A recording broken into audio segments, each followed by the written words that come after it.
So today we're talking about race and equity and parent leadership, family strengthening in the midst of multiple pandemics. Multiple pandemics. And today our presenters with us are Laura Navarro, Rose Grilliere, and Kwesi Rollins. I'm so excited to share them with you today. I know we had some more slides before we got to this, Dee. Dee, can you hear me? I probably just lost people. Okay, here we go. In the background. Are you having a hard time seeing the slides? Let me know. All right, fantastic. I couldn't, yeah. Thank you. All right, so our ways to engage, you guys know how this works. If you aren't talking, please put your phone on mute. When you're ready to comment, please raise your hand. We'll unmute you, and you'll need to unmute yourself to be heard. So please be patient with us. You know, these webinars are usually pretty loaded with questions and comments. And so we're going to get to them as we can. Feel free to type your comments in the group chat and make sure it's going to all panelists and attendees. Okay. Thank you, guys. Dee?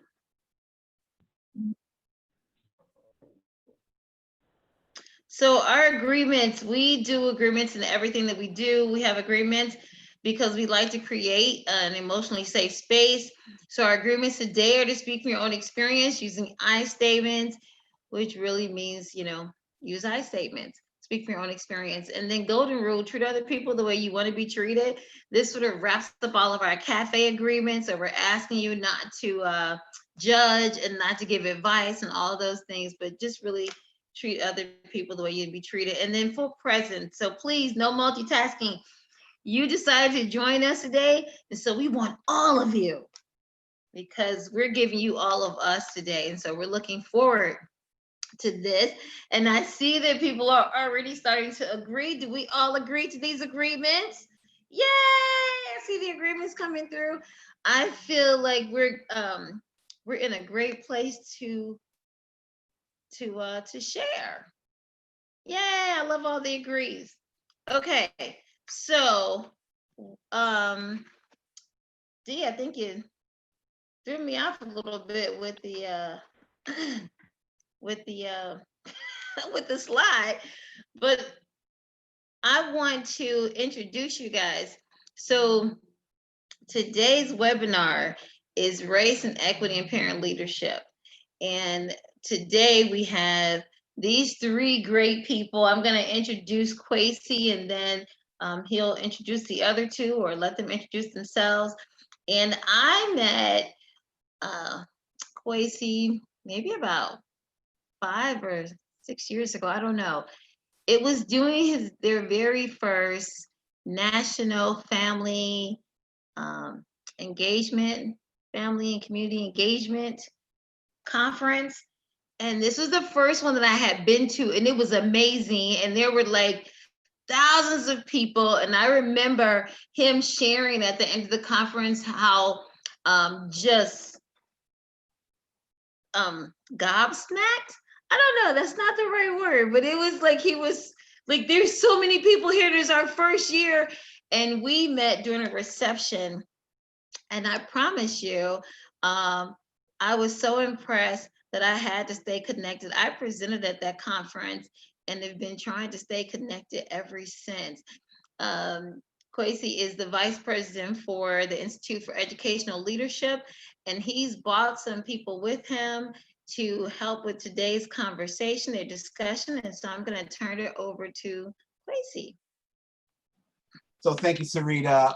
Kwesi Rollins at the Institute for Educational Leadership. As in the picture you can see, that's what I look like pre-pandemic, when you have to go out and be official and wear a shirt and tie. Post-pandemic, I am the t-shirt guy. So I have fully embraced the ability to dress down and work from home, which for both our organization and myself, I'm in Washington, D.C., East Coast. And it's really a pleasure to be here. I came in touch with Be Strong Families at an earlier conference in Chicago And it was interesting because a lot of our family, almost all of our family and community engagement workers really focused on parents and families in schools. And I came to this conference, which was a family strengthening conference at which I met the Be Strong Families folks. And it came to me that there's a whole nother set of parents and families that we're not really necessarily talking to, because their main entry point isn't necessarily schools, but obviously they have kids in school, they have some of the same concerns. And so we struck up a relationship, and just about every year, I think we may have missed one year, just about every year, Be Strong Families has presented at our national conference.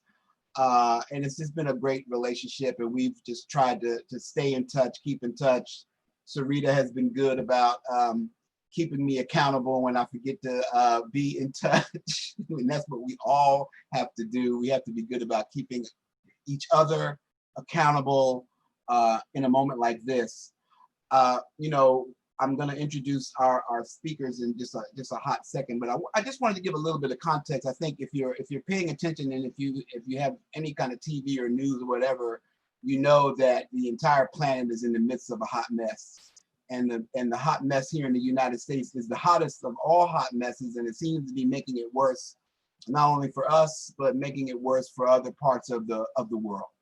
The lack of leadership, the crazy timing, even the Mother Nature kind of coming into the mix in terms of wildfires and other kinds of things, and global warming, which hasn't just like gone on pause because of all of these pandemics. And as usual, our most vulnerable children, youth, families, and communities are made more vulnerable in the midst of crisis. And so we find ourselves literally at a crossroads where we had in the beginning, a public health crisis. It was exacerbated by a racial justice and police brutality crisis, which reverberated across the entire planet. As it turns out that people of color in other countries are also catching hell from the police. So, and also have their issues around race and racial justice. And then of course, all of it has led to economic struggles and an economic crisis. And so we find ourselves in the midst of multiple crises, multiple pandemics, no obvious or simple solutions evident, a lot of mixed messages. And not only are people of color, and in particular, and people in poverty more generally, the most vulnerable, but they're also the most susceptible to this particular disease. And so, so it's affecting people of color, it's affecting Latinos, I think even worse than Black folks, at really high percentage rates beyond what the population numbers suggest should be the case. And so we know part of that is kind of historical issues in terms of the ways in which folks have not had adequate access to good health care and et cetera. But we also know that the response has been spotty, and it's something that we all have to kind of deal with. In the midst of all of that, we try to get school started again. And so we also have, you know, watching full display how that has been a mess in the lead up to it. And in a lot of places, it's a mess in opening. People are still trying to figure it out. Our teachers are vulnerable. Our students are vulnerable. Our parents are more vulnerable. So that is, you know, kind of part of this conversation. And so we think all of those things come together in a unique way. And this is why we decided we'd talk about race, equity, and parent leadership. I've got in front of you two really dynamic parent leaders from different parts of the country, different time zones, different perspectives, but lots of things in common in terms of what's required in a moment like this. We've got Laura Navarro in Albuquerque, New Mexico, where she's a parent leader and a parent volunteer leader, and is doing wonderful things. And I'll let her tell her story, wonderful things for her community and for her school. We've got Rosalia Grilliere, who is a wonderful parent leader in Chicago and with a similar story, not necessarily with school-age children at this moment, but certainly all of these kids are our children. And so I've asked them, you know, each to say a little bit about their own story and their own development as parent leaders. and then talk a little bit about their role as a parent leader, and talk about how this moment is impacting them. And they're both going to speak briefly, and then we're going to kind of open it up for Q&A and a moderated conversation, and it should be a good one. So we're really looking forward to it. I've asked Laura to go first, and just go for it, my dear. So Laura, Navarro, Albuquerque, New Mexico. And I think that while everybody's talking, I think we can probably take down the share screen so folks can see. Thank you, Quincy. My name is Laura Navarro. I am a learning parent of two very bilingual children, middle school children, 11 and 12. I emphasize the bilingual part because as Mr. Quincy is talking about the issues of racial injustice, police brutality, economic crisis, we also deal with the brutality of being bilingual in a country at this time. Okay, since I became a mother, a little bit about me. I have always been involved in my children's schools as a volunteer, and in other organizations as well.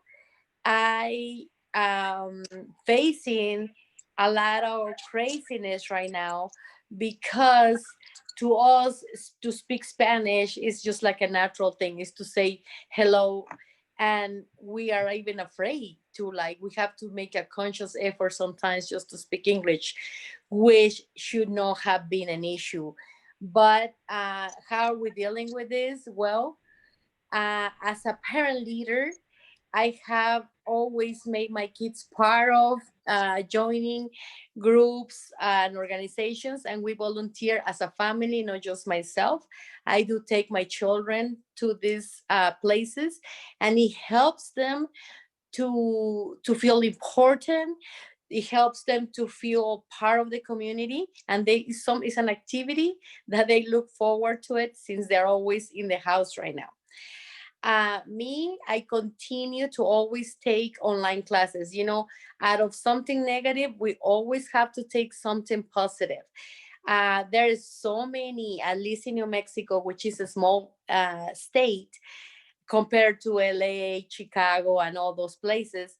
We have so many resources being given to us through Zoom or through other media outlets that we are joining, and we're taking family classes, we're taking webinars, whatever it is offered, we try to be part of it. So that's what we're doing. And I do want to be open to any questions that you guys have. I want to emphasize just two things. One, that I always try to keep my family informed, especially my children, because they're always within a click of a button of being informed or misled in some current issues. So right now, I do not hide anything from my children. I explain what we talked about, the racial injustice, the police brutality, the economic crisis. We talk about it, we deal with it, and we always try to come to a comfort place for us in order to be facing everyday problems that we see. You know, it is amazing how even children even cry about other people's problems. It really hits them as human beings, as people.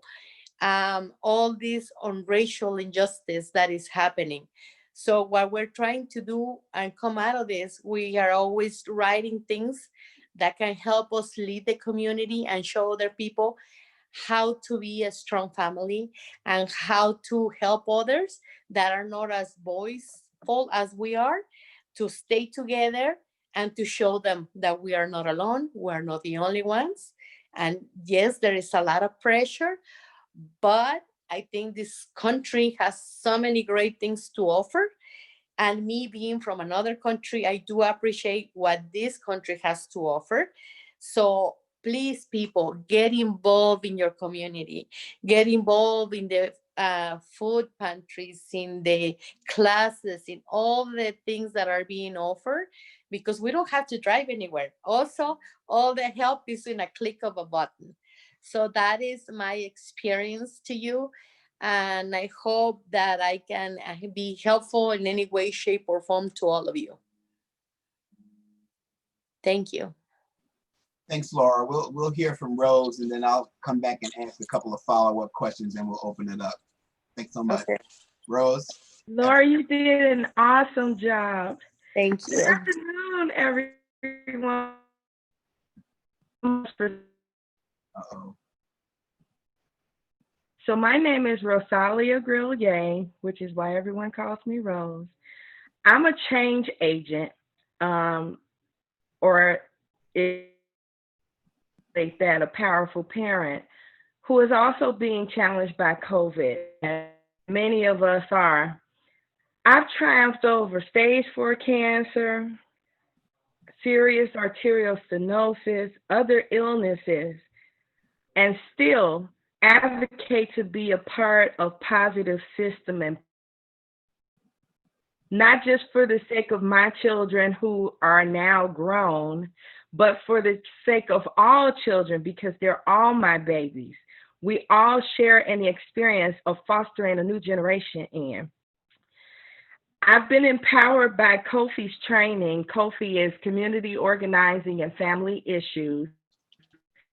Are centrally located here in Chicago, but we advocate citywide, statewide, and nationally.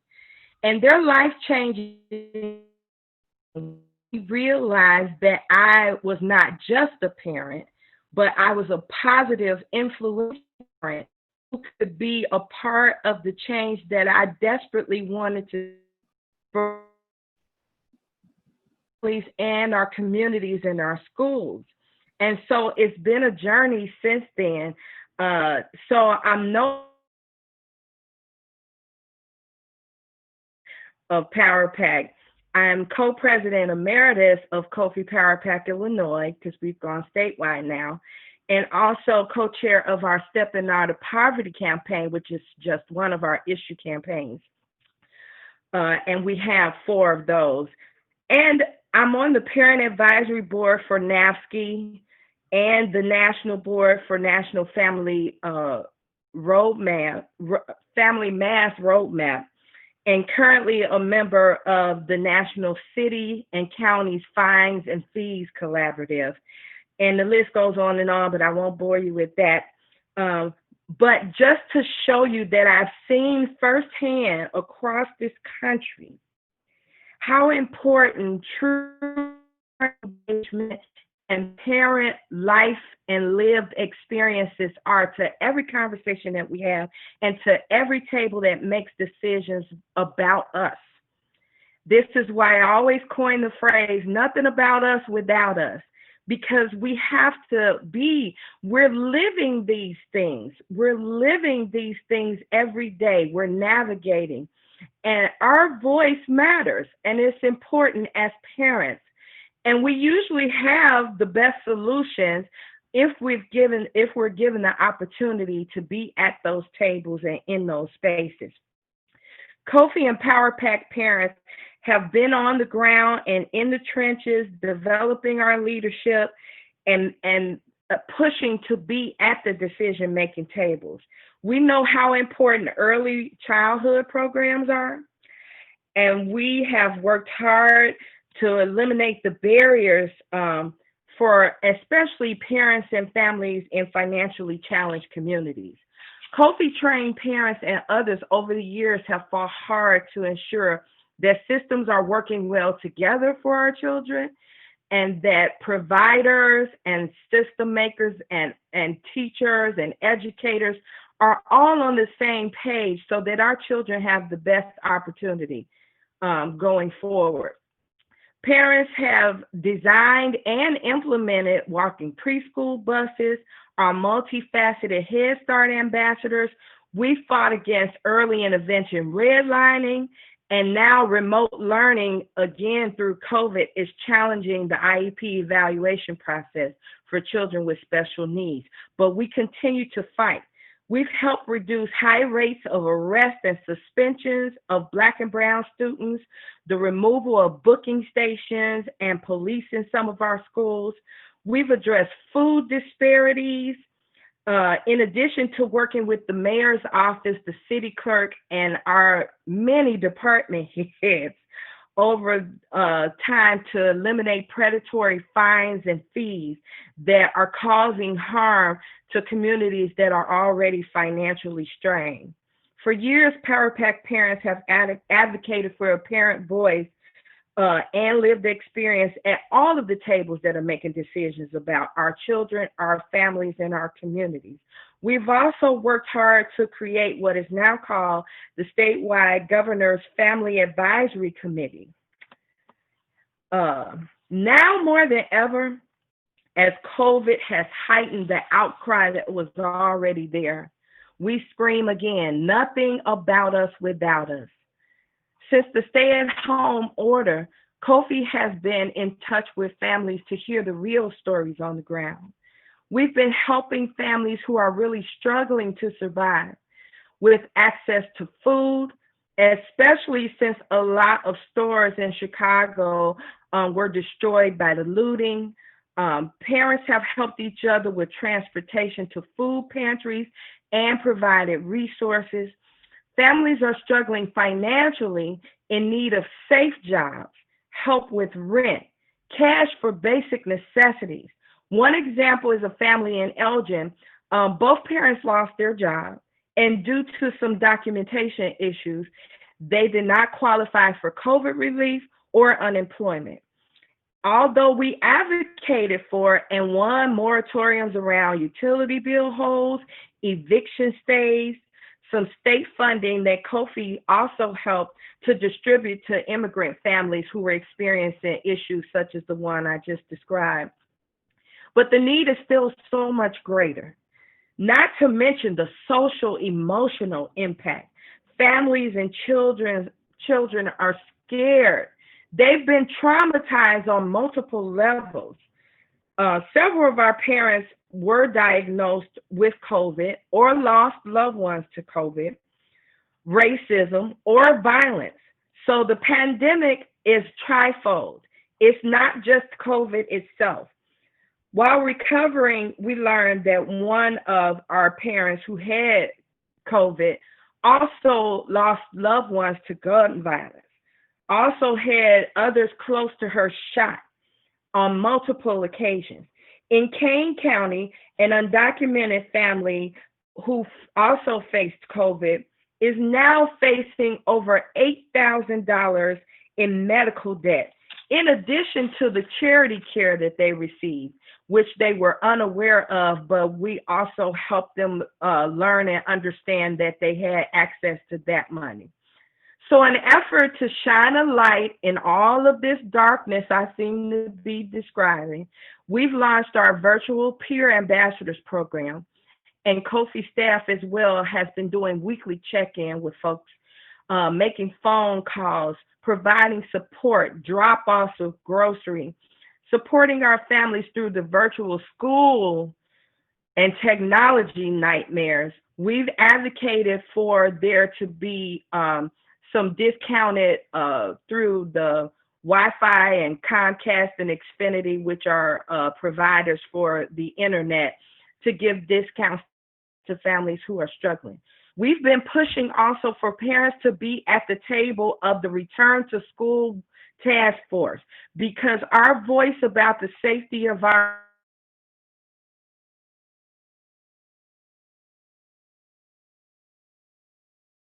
virtual inadequate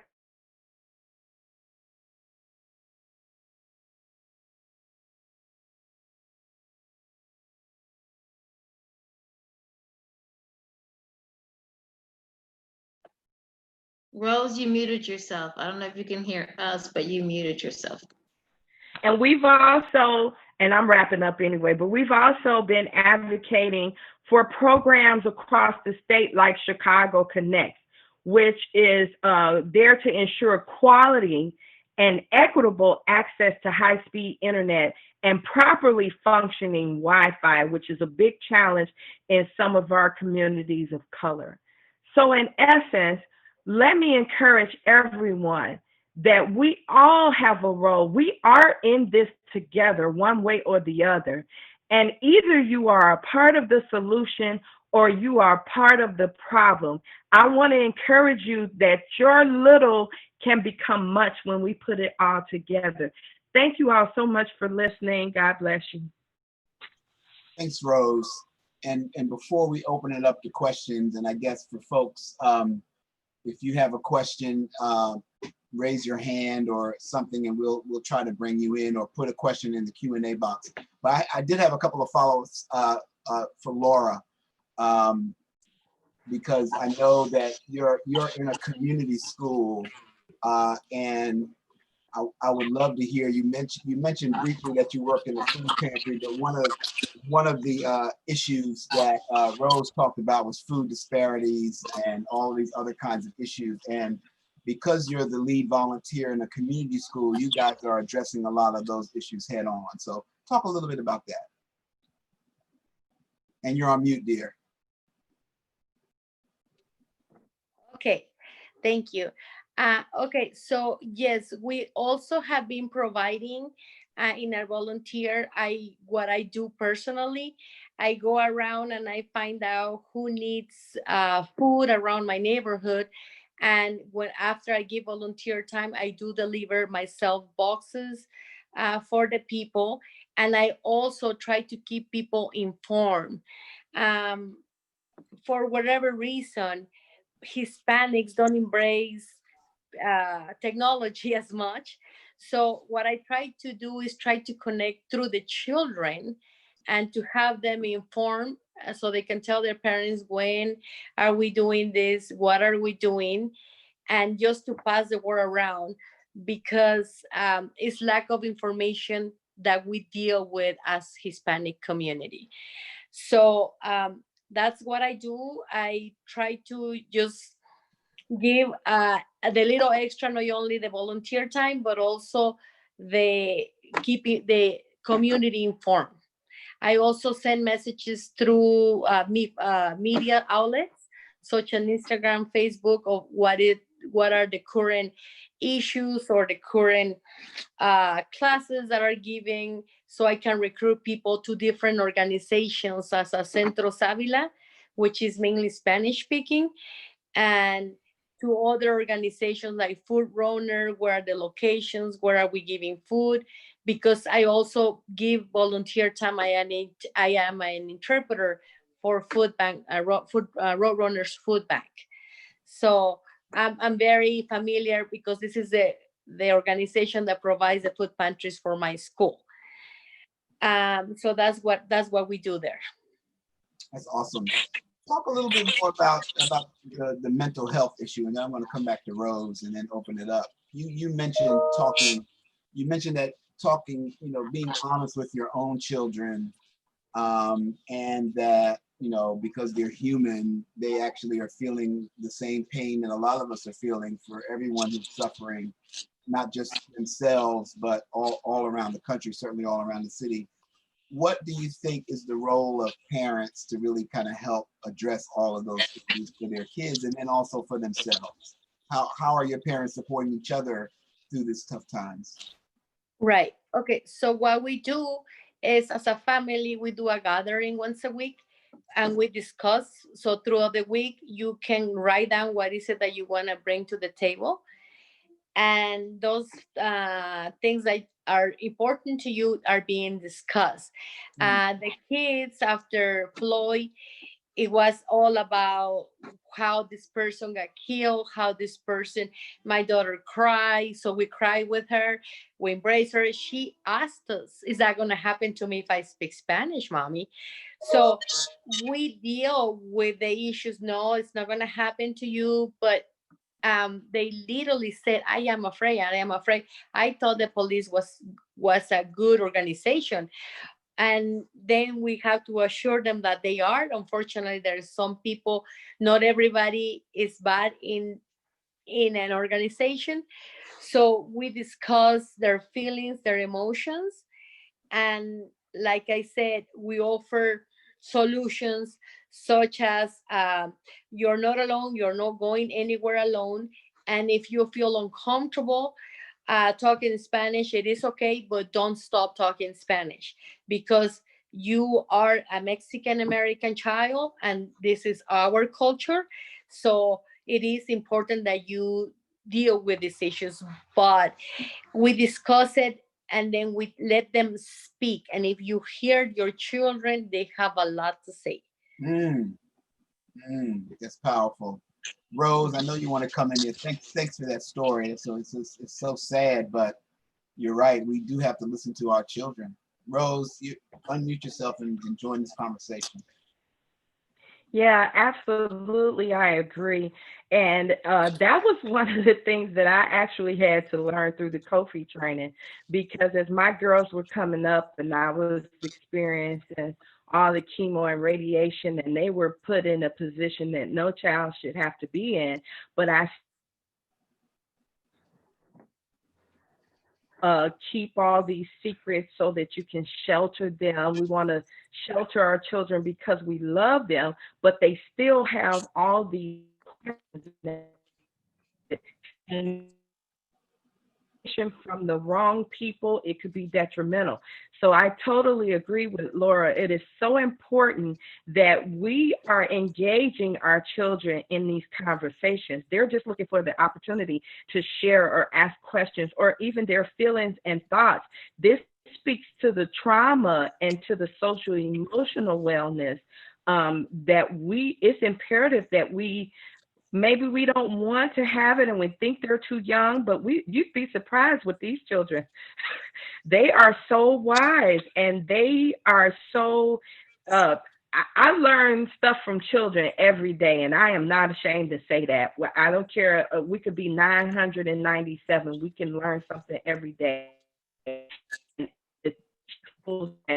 That children bring to the table, even for us to understand, to be able to interact with them better. I totally agree with Laura. I may add one more thing before we leave and open it up.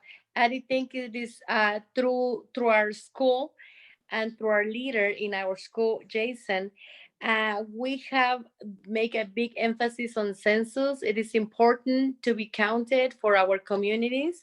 So please, everybody, get counted and also get close to your school, because there is a lot of information, like not information, but services like legal sources, shots, immunizations for your children, so they can go to your schools and be knowledgeable of everything that is being offered in your school. Excellent.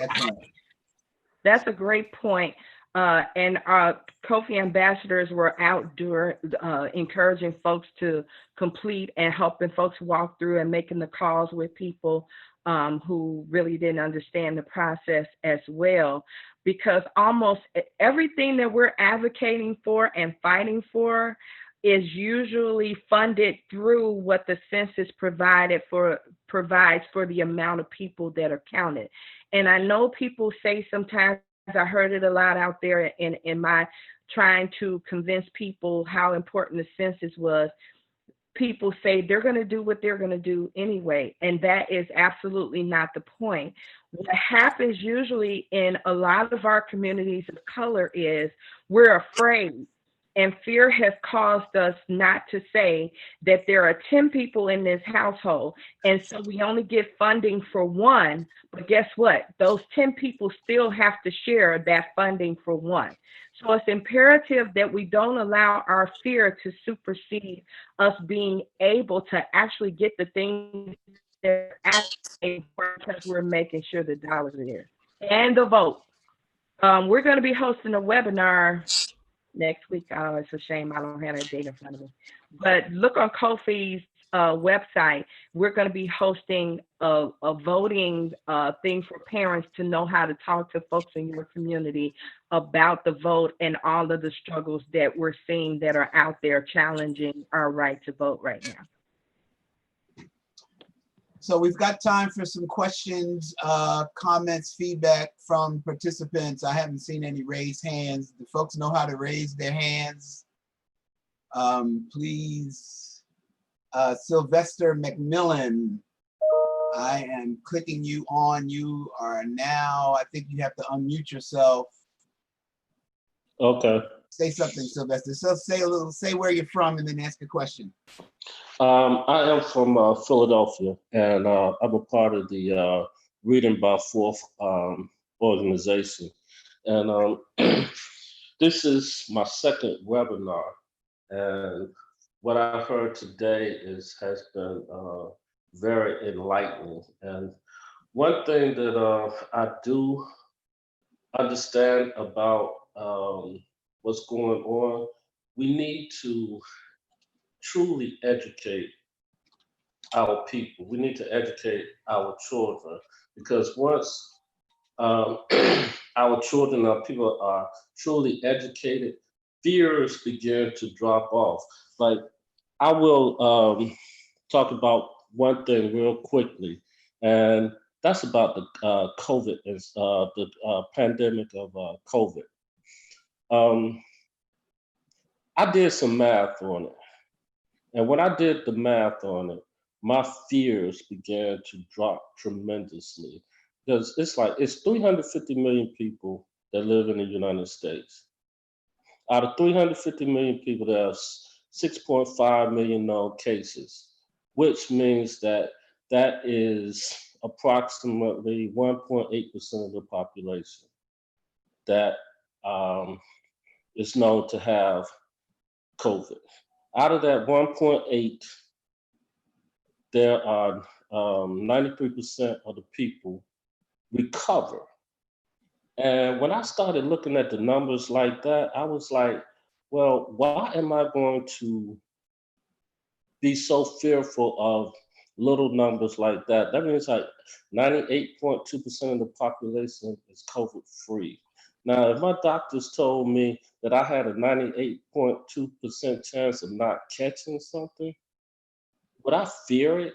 No. What I would do is I would protect myself, because I know it's out there, but I wouldn't become so afraid where it causes me to build up anxiety and depression, which unfortunately causes one to have to cause their immune systems to be depleted, because stress, anxiety, depression also has an effect on the immune system. So what I'm trying to say is that education is extremely important, and we need to get back to the basics. We need to get to the reality of things and stop believing everything that we see on TV, because I mean, TV is called programming for a reason. You know, your TV programs you visually and audibly, which is not good for us, because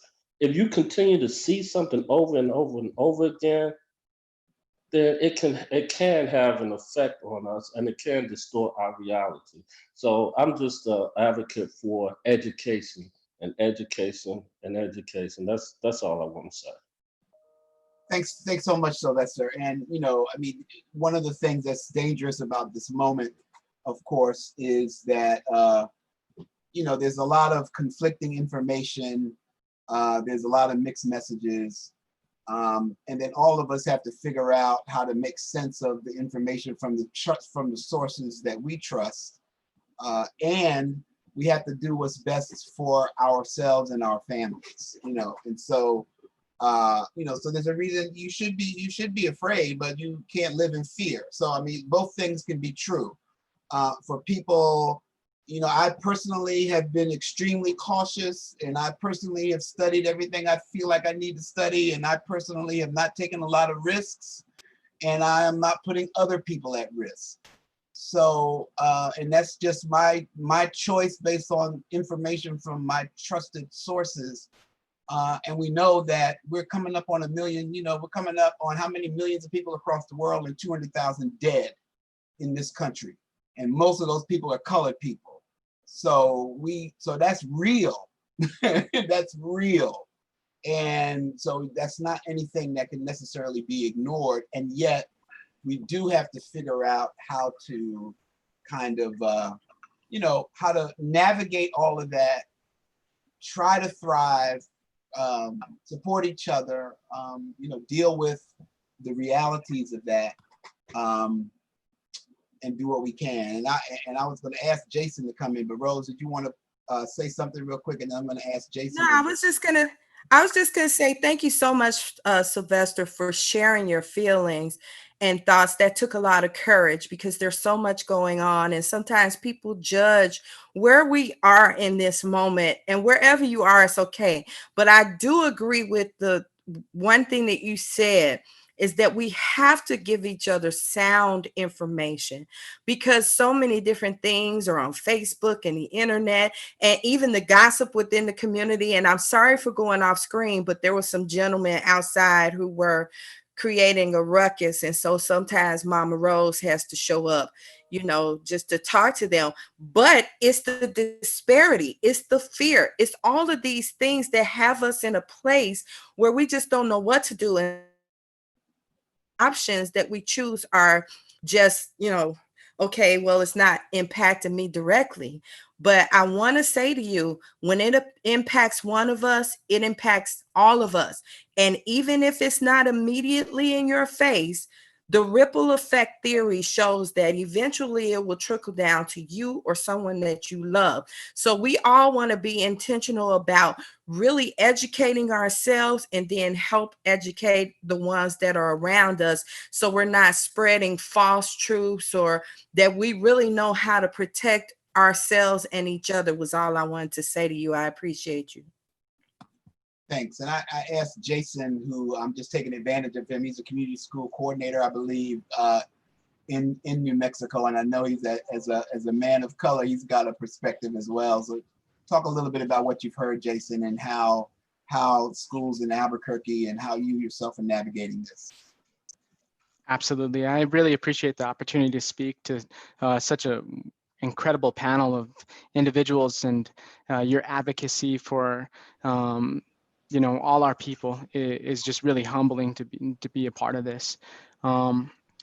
First and foremost, I just want to speak to meeting families where they're at, rather than only catering to those who fit neatly into our comfortable ways of connecting, is where our creativity and our creativity in connecting is most important. We really have to look through the lenses of equity and inclusion.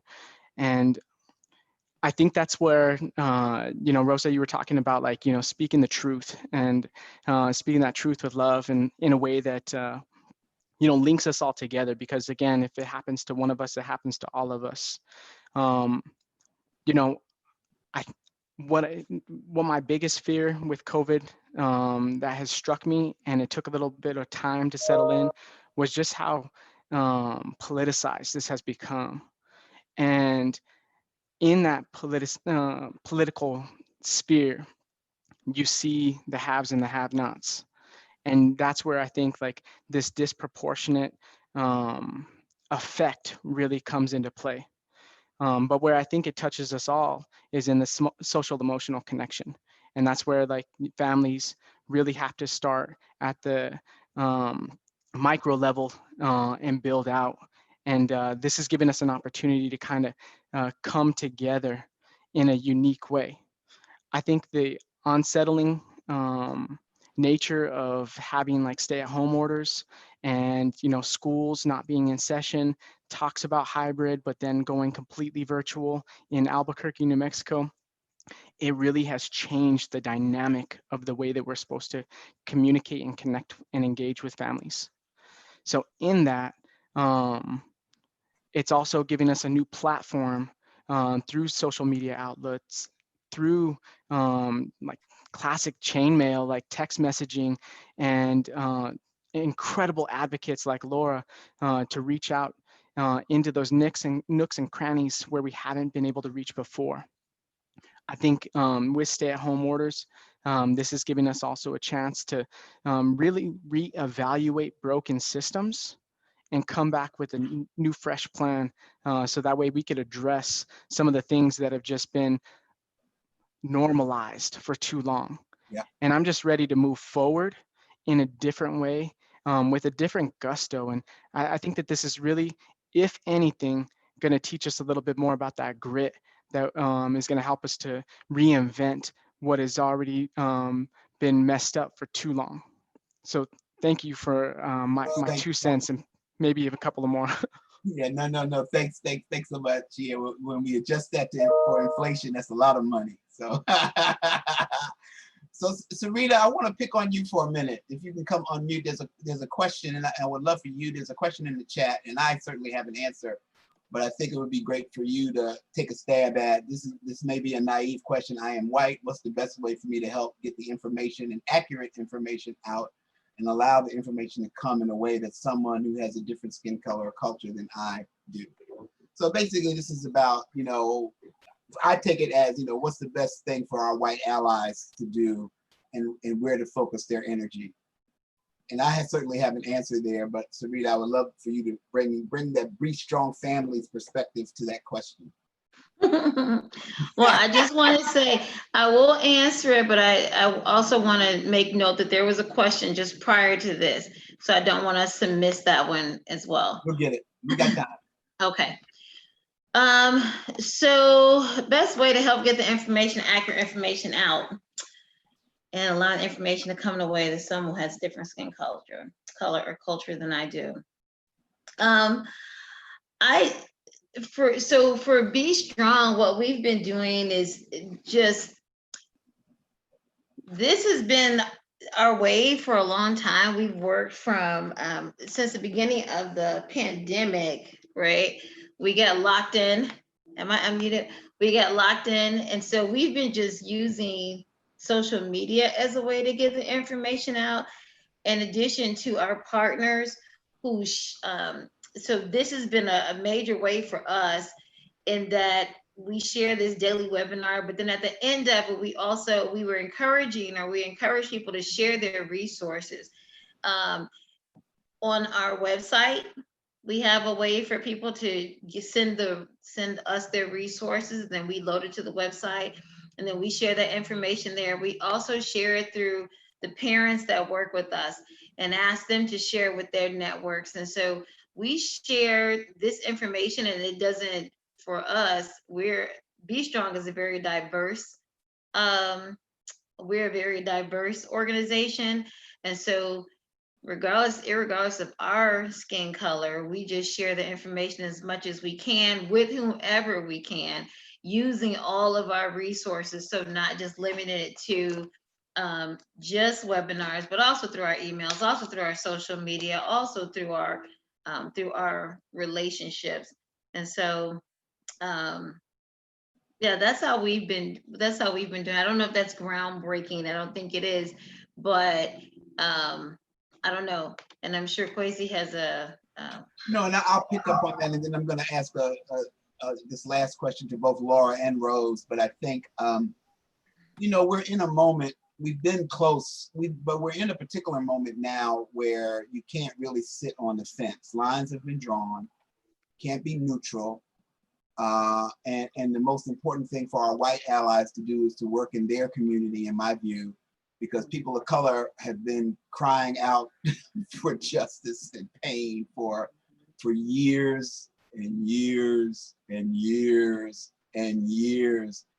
This moment reminds me of how Dr. Martin Luther King talked about white pastors needing to do a better job of educating their parishioners, because somehow or another they were so-called Christians, but still able to be in the midst of a lot of racial injustice and hate.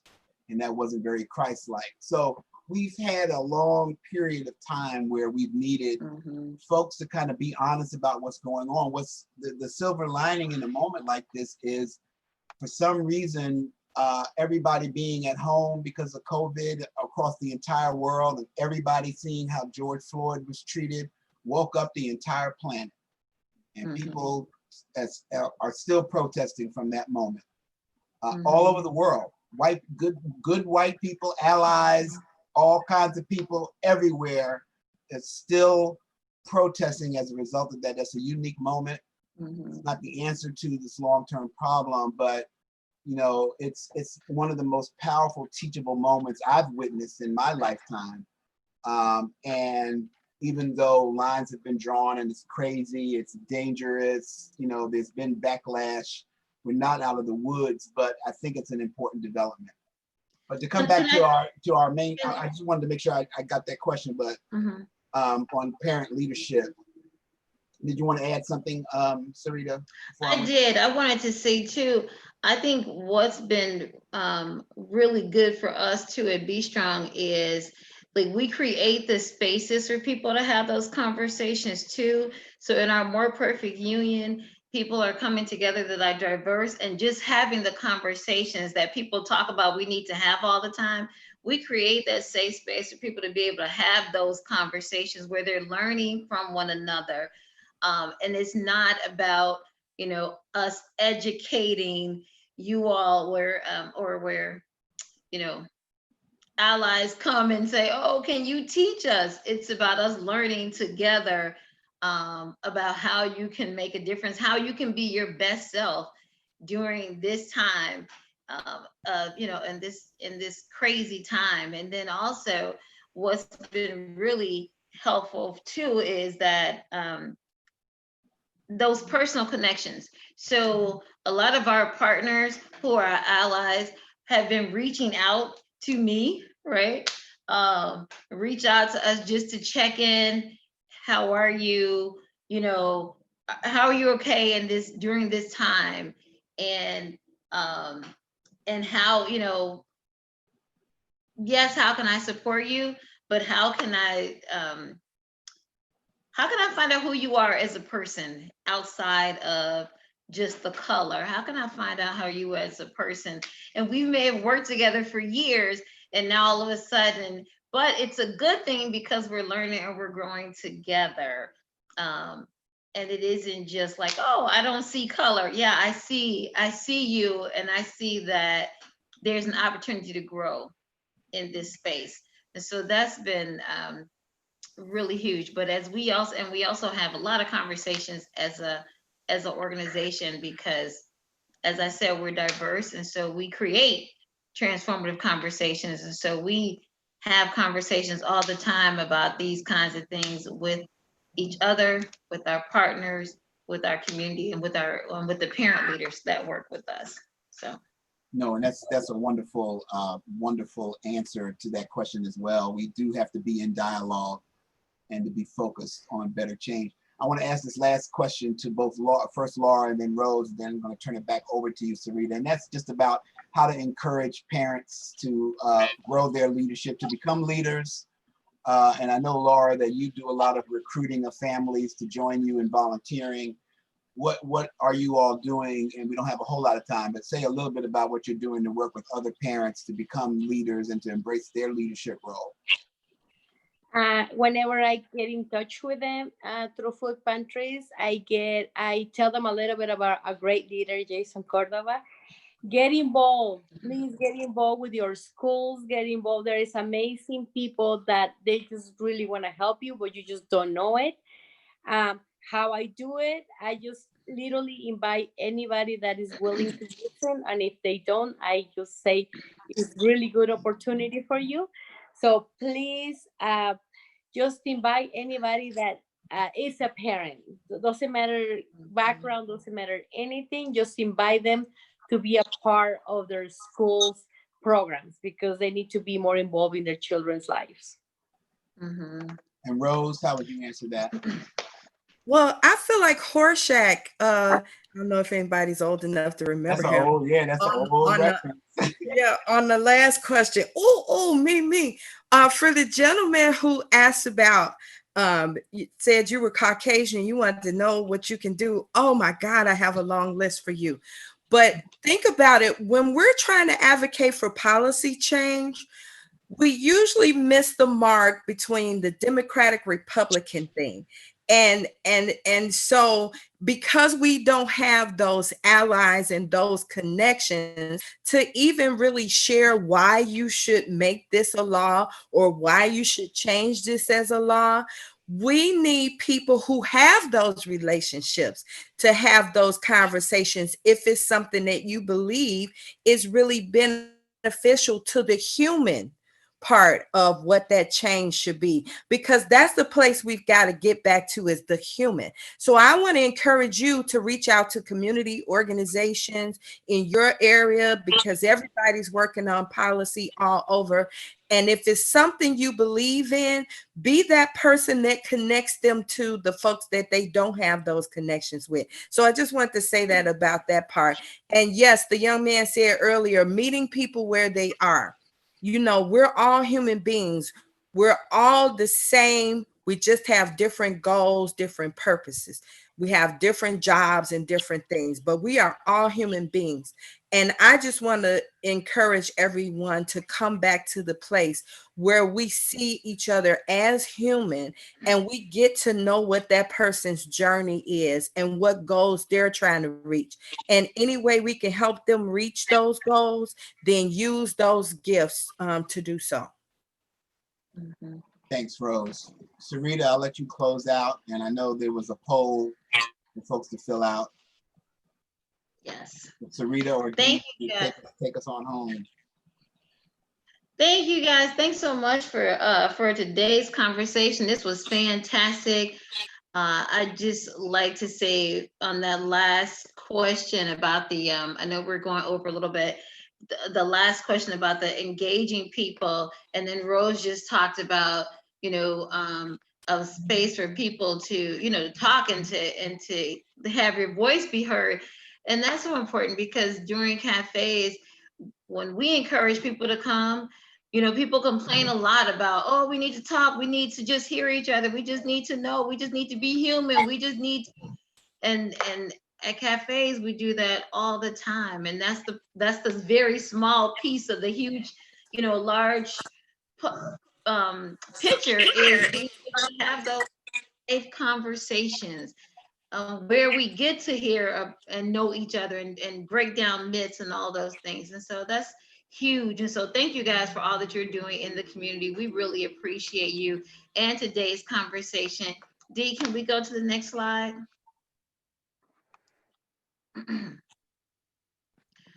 So these are upcoming webinars, the English webinars for the next week. Please join in. Great people, great conversations, great everything. You don't want to miss next week's webinars. Go ahead and sign up for those. On our page, you can go to the next slide, Dee.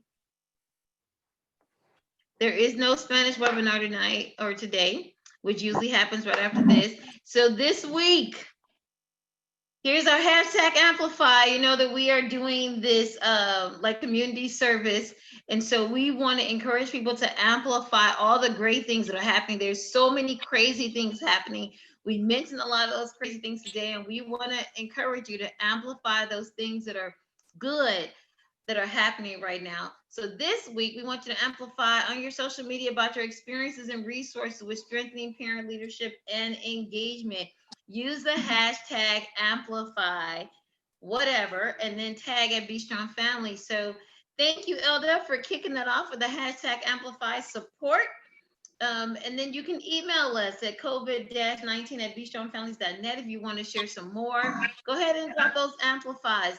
And then also, don't forget, on our events page, you can find out more about the More Perfect Union Cafe, so your voice can be heard. So you can get to know people outside of your comfort zone, okay, out of what you're used to. Hashtag amplify our young men. I love it. Yes, keep dropping the amplifies, guys, as I close us out. Go to the next slide, please, Dee. They said amplify love. Hashtag amplify love.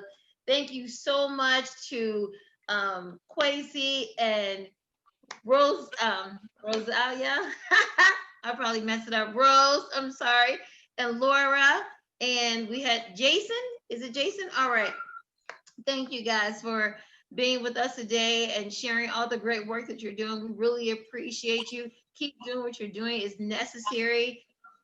It's making a change. And thank you guys for joining us today. Guys, all of our newbies and our regulars, Hashtag Amplify Race. Thank you, Yvonne. It was good seeing everybody, and have a great weekend. If you haven't had a chance, okay, so she's sharing the poll results. Great. Have a great weekend, guys, and we'll see you next week. Thank you. Hashtag Amplify Be Strong Families. Woo woo. Hashtag Amplify IE. Woo woo. Hashtag Thanks, Amplify everybody. Coffee. Woo woo. Are we done? Yeah, you're done. Thanks again. All right. Thanks, guys. Thank Have you. a great We'll weekend. be closing it out in the next moment.